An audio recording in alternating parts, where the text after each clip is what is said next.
mofinaina isan'andro atolotry ny mpitandrina rakotina valina maoly.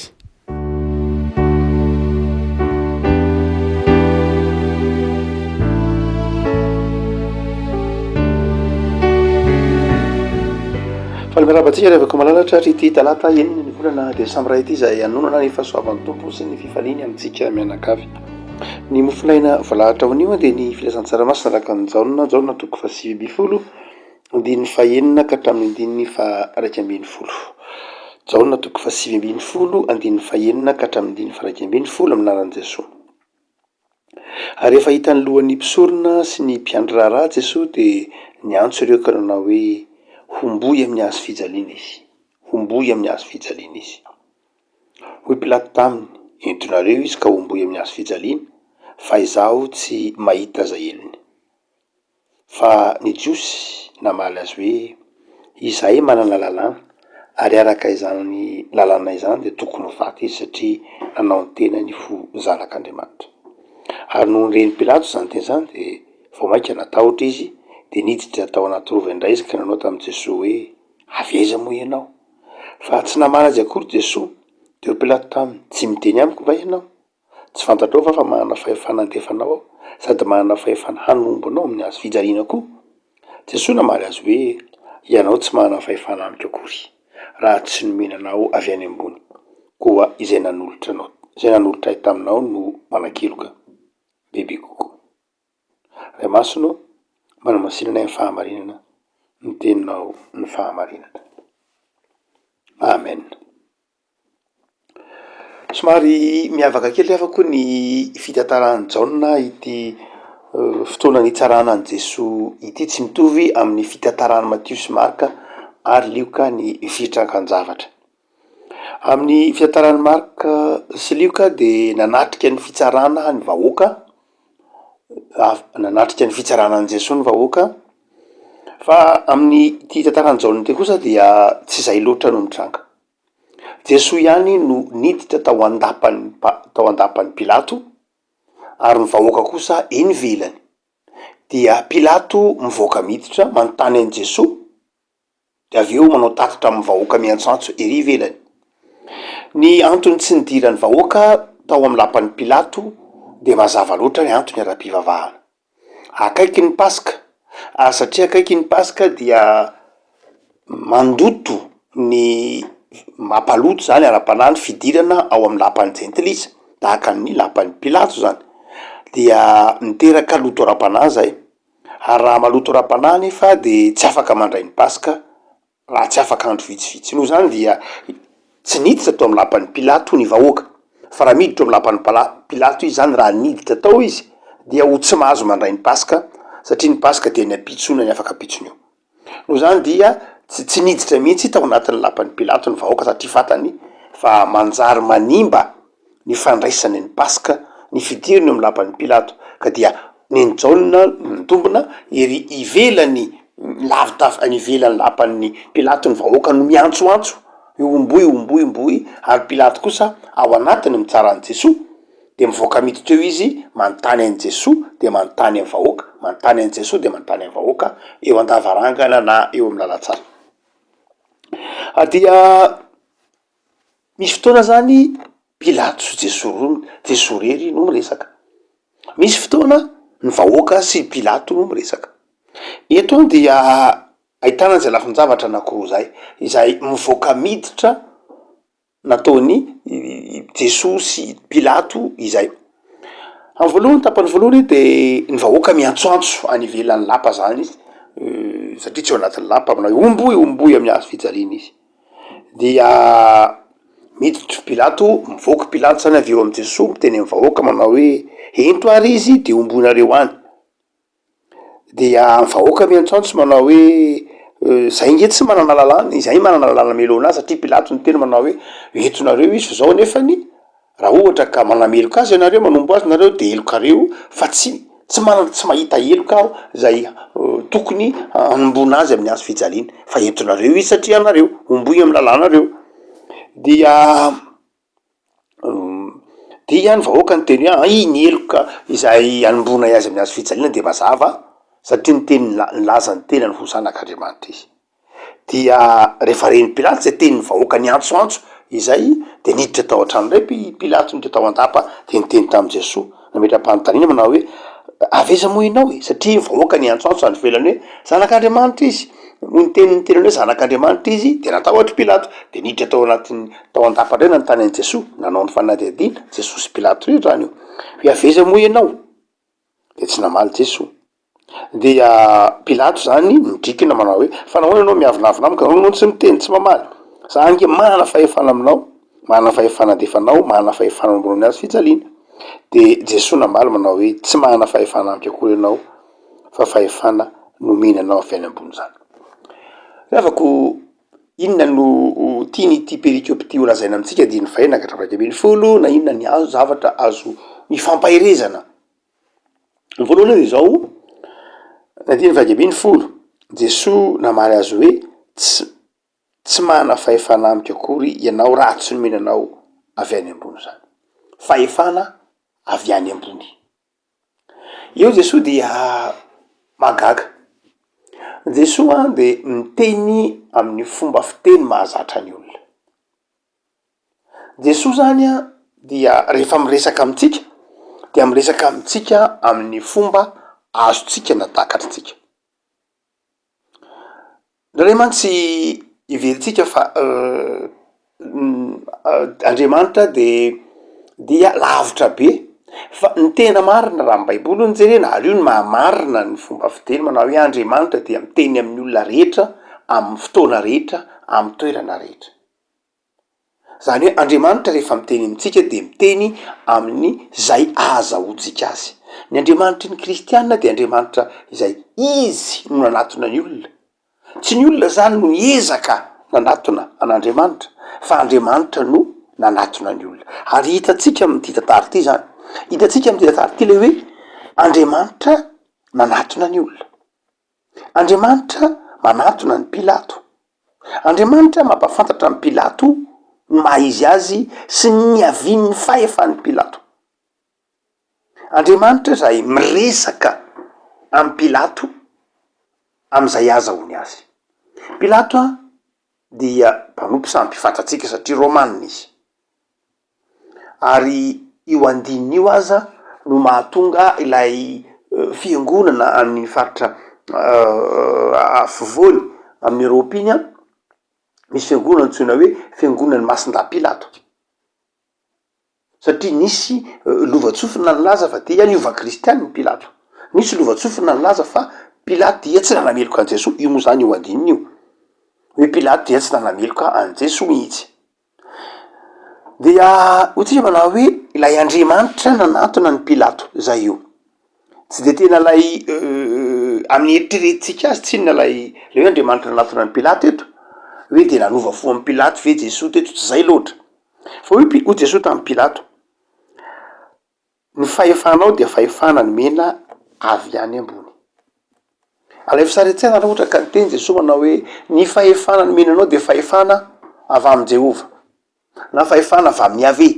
na fahefana avy amin'Andriamanitra dia ho tsy azon'ny Pilato zany tsy heviny Pilato zany fa le teny hoe avy any ambony de voambolana izay azon'ny Pilato ny dikany azon'ny Pilato ny dikany hoe fahefana avy any ambony noho Pilato io tsy fahefana avy amin'ny Kaisara loatra le avy any ambony lay teny hoe voambolana avy any ambony tsy lafiny fizika hoe avy any a Rome tsy zay loatra na lafiny ara geografika fa fahefana avy any an-danitra no heviny fahefana avy any an-danitra zany hoe Jesosy zany nampafantatra ny Pilato fa io fahefana ny mena azy io de fahefana avy any an-danitra azon'ny Pilato tsara zany ny heviny teny hoe zavatra ara-panahy ngeny nanome an'io fahefana io an'ny Pilato fa tsy lay hoe fahefana ara-tafika araky ny eritreretan'ny Pilato na fahefana avy amin'ny hery avy amin'ny ady na zahoana io fahefana io fa fahefana avy amin'Andriamanitra ary io le teninina mandraky tenintsika mandrakariva manao hoe Andriamanitra miteny amin'ny olona rehetra amin'ny toerana rehetra ary amin'ny fotoana rehetra de niteny tamin'ny Pilato io zany Jesosy miteny manao hoe io fahefanao io de fahefana ny men'Andriamanitra lay teny hoe avy any ambony de midika hoe andriamanitra. Ry havako, ny andriamanitry ny kristianina ny andriamanitrantsika de andriamanitra miteny amin'ny olona rehetra. Itsika no ndraindray tsy mahazo ny zavatra tenenin'andriamanitra amin'ny olo-kafa, mazava zany. Itsika raha mihaino ny fomba ny tenen'andriamanitra tamin'ny Pilato de tsy azotsika hoe maninona moa Jesosy tsy niteny hoe avy amin'ny aveo io na avy amin'andriamanitra io na avy amiko io, fa maninona ny teneny avy any ambony, satria andriamanitra niteny tamin'ny Pilato zay mpanompo sampy de azon'ny Pilato io. Ndraindray terentsika ho ny fifandraisantsika amin'andriamanitra no tsy maintsy ho fifandraisan'ny hafa amin'andriamanitra. Samy hafa mihitsy andriamanitra manana ny fombany ifandraisany amin'ny frantsay andriamanitra, manana ny fombany ifandraisany amin'ny italiana andriamanitra, manana ny fomba hitenenany amin'ny senegalais andriamanitra, ary manana ny fomba ny hitenenany amin'ny malagasy andriamanitra. Zay maha-andriamanitra n'andriamanitra, ary io no mampitombona ilay ataotsika hoe fiheverana fa io andriamanitra tsika io de andriamanitra zay manaja ny kolotsain'ny olona amin'ny fotoana sasany mba hahafahany mifandray amin'ny olona. Ary zay raha teo nge nahatonga ny krismasy nge andriamanitra nitafy ny kolotsain'ny olombelona mba hahatonga ny olombelona ahatakatra, mba hahatonga n'andriamanitra afaka hiditra ao anatin'ny tontolo olombelona ka hatakaran'ny olombelona ny fitiavan'andriamanitra. Midikany hoe krismasy nge andriamanitra tonga olona mazava ho azy, fa andriamanitra nitafy nofo, ary efa miteny hoe nofo isika dia tsy lafy ny tonga olombelona nangiry firy ihany, fa nofo manana teny, manana kolotsaina, manana fomba, manana fifandraisana. Ny krismasy zany de faneken'andriamanitra hitafy lay maha olona ny olona feno, ka mahatonga ny olona hahatakatra momba an'andriamanitra, ary mahatonga koa an'andriamanitra hahatakatra zay maha olona ny olona feno. Noho zany dia ito am'ty soratra masina ity dia tsindrin-jaonina tsara mihitsy fa ny andriamanitra ny kristianina de izao andriamanitra izay niditra tao anatin'ny loton'ny olombelona. Andriamanitra tamin'ny lalan'i Jesosy zany nanaiky niditra tao anaty lapan'ny Pilato, nanaiky aloto tao amin'ny lapan'ny Pilato, nanaiky hitondra ny loton'ny olombelona. Ny jiosy tsy niditra tao amin'ny lapan'ny Pilato, tsy de marina na tsara de manahoana koa akory ireo jiosy reo, fa nanondro ny Pilato ho maloto izy, nanondro ny lapan'ny romanina ho maloto izy. Zay tokoa raha-pivavahana. Fa Jesosy kosa niditra tao amin'ny lapan'ny Pilato, nanaiky haloto, ary iny loto iny no nentin'ny Jesosy tao mihazo fijaliana. Jesosy zany raha atsorona de izao maloto noho ny loton'ny jentilisa, maloto noho ny loton'ny fampodotsampo romanina, maloto noho ny loton'ny fivavahana, maloto noho ny fahefana tsirariny tao amin'ny lapan'ny Pilato io. Saingy io loto io afaka andro vitsivitsy dia ny zoma io ihany dia noentin'ny Jesosy tao amin'ny hazo fijaliana, nombona ny araka ny Jesosy tao amin'ny hazo fijaliana. Lay loto, na loto ara-politika ny Pilato io, na loto ara-moraly ny fanjakana moraliny io, fanjakana romanina io, na lay loto ny antsoantson'ny vahoaka koa azy, loton'ny fakalamin'ny vahoaka, dia nombona ny araka tamin'ny Jesosy tamin'ny hazo fijaliana. Ohatsika manao hoe lay sary aseho anjaonina eto dia maneho fa ilay andriamanitra de andriamanitra manatona ny olona. Ny andriamanitra zay tompontsika de tsy andriamanitra lavitra tsika, tsy itsika no miezaka manatona an'andriamanitra, fa andriamanitra no efa niezaka nanatona antsika tamin'ny alalan'i Jesosy. Ary zany rehefa koa malala no mahatonga antsika mametraka ny fahasoavana ho ambony indrindra amin'ny voamborana zay ifandraisantsika amin'andriamanitra. Fahasoavana ny dikan'izany, andriamanitra nanaiky ankalalahana hiditra ao amin'ny tokantranontsika, tsy nanavaka atsika na inona maha isika atsika, dia nanaiky hiantrano ao amintsika andriamanitra. Zay ny dikany hoe krismasy, zay ny dikany hoe advento. Andriamanitra nanaiky hiantrano hiditra ao anatin'ny tokantranon'ny olona tsirairay avy, mainka moa fa ao anatin'ny fon'ny olona tsirairay avy. Tenenin'ny apokalipsy haitsika ny jenjery io, indro efa mitsangana eo ambaravarana ho Jesosy ka mandondono. Le afako zava-dehibe ary ny atakaratsika fa ny Andriamanitra tiantsika, ny Andriamanitra rain' Jesosy Kristy tompo, ny Andriamanitra tsika, ny Jesoa atsika de tsy mba manavakavaka fa Andriamanitra efa nanatona atsika ary manatona atsika miteny amitsika am'izay azahoantsika ny fombany, azahoantsika ny tiany lazay ary tsy manameloka atsika koa azy. Jesosy raha miresaka tamin'ny Pilato eto dia tsy manameloka de manahoana loatra, eny tokoa fantatry Jesosy zany tsy mitoetra ny Pilato isan'ny nasika fantatsika tantarany ny filazantsara azy hoe naroaron'ny Pilato tamin'ny fatin'ny rano.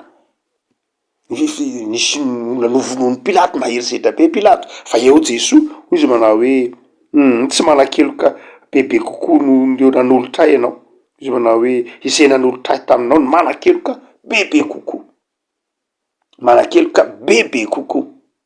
Ary eo koa mampieritreritra atsika manao hoe ay misy eloka bebe sy eloka kelikely, zany hoe ay misy fatra koa ve le eloka, ay ko ve tsy tahaky ny langage binaire izy ty hoe na aotra na ray ka hoe na hainao meloka na hainao tsy meloka fa kay koa misy hoe eloka betsaka sy kely, zany hoe ay tsy oatra sy ray fotsiny la izy, tsy hoe marina sy diso fotsiny fa misy marimarina, misy tena marina, misy diso bebe kokoa ao anatin'ny fitsarana. Raha mantsika mieritreritra manao hoe ka io ange rehefa na marina de tratran'ny lojika ny droit romain ka aminao hoe na hainao marina na hainao diso, fa tsy de zay loatra ny lojika apetraky Jesosy eto manao hoe misy eloka bebe kokoa, misy eloka kelikely kokoa. Zay mahatonga azy miteny manao hoe diso ianao fa diso kokoa noho ianao ilay nanolotra teo. Rehavako mampieritreritra atsika zany rehetrany hoe Andriamanitra rehefa manatona atsika de izao Andriamanitra mandanja izay maha isika atsika, mahafantatra atsika, miditra ao anatin'ny fiainantsika manao zay atakara atsika ny fitiavany sy ny famonjeny ary tonga mandanja ny asantsika ao anatin'ny famindram-po, tonga mandanja zay maha isika atsika ao anatin'ny fitiavana sy ny famindram-po. Fa ny faharoa lehibe rehavako malala hoe tena mampahiry atsika amin'ity andiny zay resahana eto ty de zao Jesosy tsy nanatahotra mihitsy hitondra ny fahotan'ny olombelona. Jesosy tsy nanatahotra nanoloana ny Pilato, nanoloana ny atsiantson'ny olona, tsy nanatahotra Jesosy de fa resy lahatra hoe fa hitondra ny fahotan'ny olona amin'ny hazo fijaliana. Jesosy tsy manatahotra, tsy manana ia mihitsy, tsy mitebiteby, manana naiky hitondra ny fahotan'ny olona. Ary io le tenenin'ny mpaminany mandrakariva manao hoe toy ny ondry finoana no fijerenay.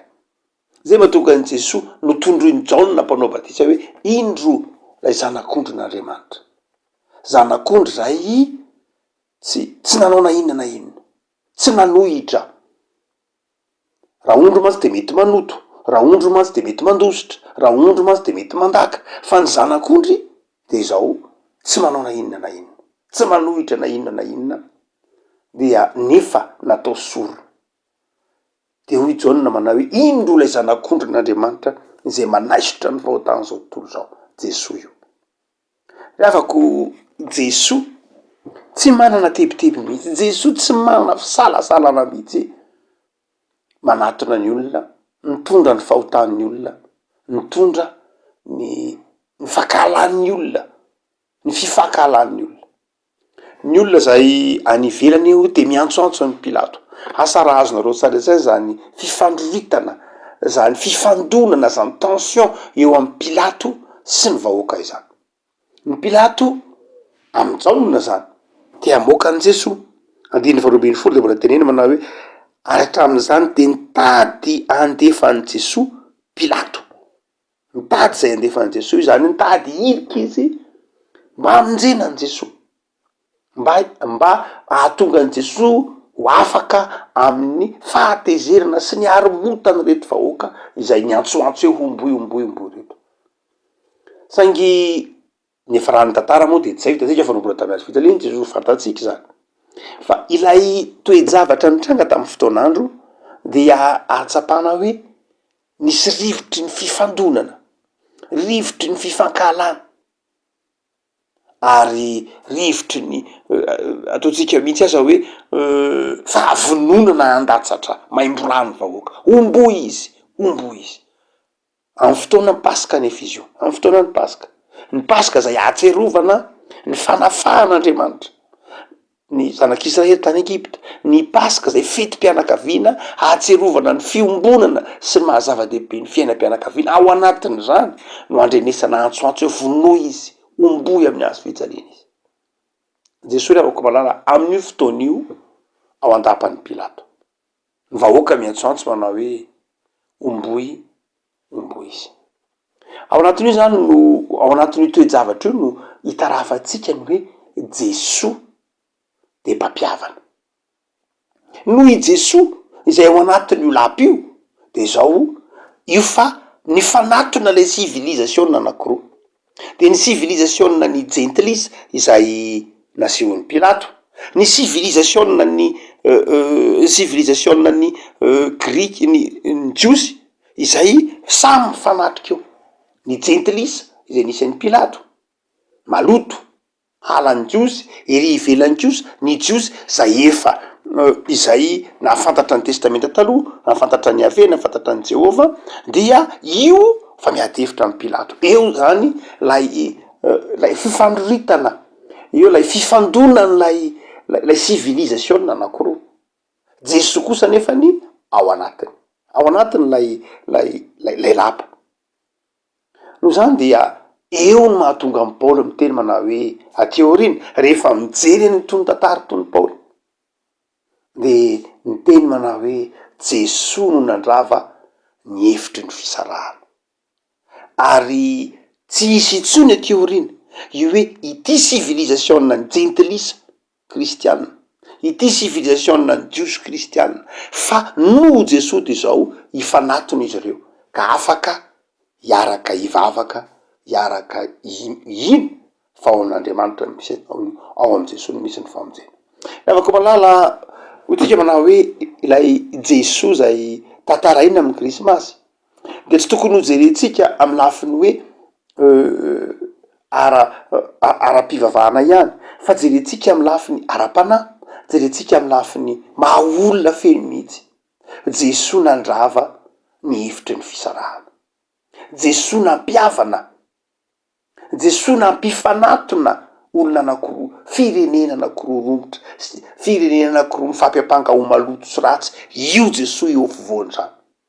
Ary ny fandraisen'ny tompon'ny fahafatesana, ny fitsanganany tamy maty dia ahatonga fifandraisana vaovao am'ireo sokajiny olona roa samy hafa reo. Afaka malala ny krismasy ve? Ny krismasy zay tokony ho tsaronao de krismasy fampihavanana, krismasy fampifandraisana. Aokany iomina ny fomam-panahintsika am'ty krismasy ty ahatsiaro fa noravany Kristy tamy krismasy ko ny mampisaraka rehetra, ny mampiady rehetra, satria efa tonga izy ny tafinofo ary nitondra ny fisarahana tao amin'ny hazo fijaliana. Hivavaky sika. Tompo am'izao ranao rahay noho ny nanekenao faty tao amin'ny hazo fijaliana ka nandravanao ny efitry ny fisarahana, nandravanao ny fanamarina tena, nandravanao ny ampopo maha olombelona, ka nanekenao hanam-pitoviana amin'ny olona, nanekenao haloto sy hitondra ny lotonay eo amin'ny hazo fijaliana. Tompo, tsy nisy ny paska raha tsisy ny krismasy. Misy ny krismasy satria misy ny paska. Tompo de misaotra anao zahay fa tsapanay amin'ity akatoky ny krismasy ity ny alehiben'ny famindramponao. De mivavaky zay Tompo. Jereo ny tokantrano tsirairay, ny tokantrano anjakan'ny fihavanana sy ny fampihavanana. Jereo ny fianakaviana isa tokony raha vao zay rehetra mampisaraka fa aoka tsy ary fiombonana am'izao krismasy ny taona 2024 zao. Enao lay mpampihavana, enao lay mpampifandray, enao lay miteny amin'ny olona rehetra, azon'ny olona rehetra, raisina amin'ny toerana sy amin'ny fotoana rehetra. Mivavaky zay Tompo, da io ny izam-pianakaviana manaraka zao mofonainay zao ny sambatan'olona ta io tompo za mihatsiaro fa eo akaikiny ianao miteny amin'ny tsirairay ianao ary efa nitondra famelan-keloka ho an'ny tsirairay ianao de manam-py ianao tompo nizam-pianakaviana jereo ny tanindrazanay mivavak'izay ho an'izao tontolo zao zay mbola mikorotana misy ady an-trano misy fifamonoana atsiaro trotrona ambavaka mba hisy fandriampalemana eto am'ty zao tontolo zao ity ao anatin'izao fotoana ny krismasy zao ifanatona ny mpifanandrina ifamela ireo zay nifandratra ary indrindra ifandray ny fianakaviana kristianina rehetra de manona ny fifalianao Jesoa aminay tsirairay avy amin'ny anarany Jesosy Kristy mpamonjy nanaovanay izany vavaka izany. Amany.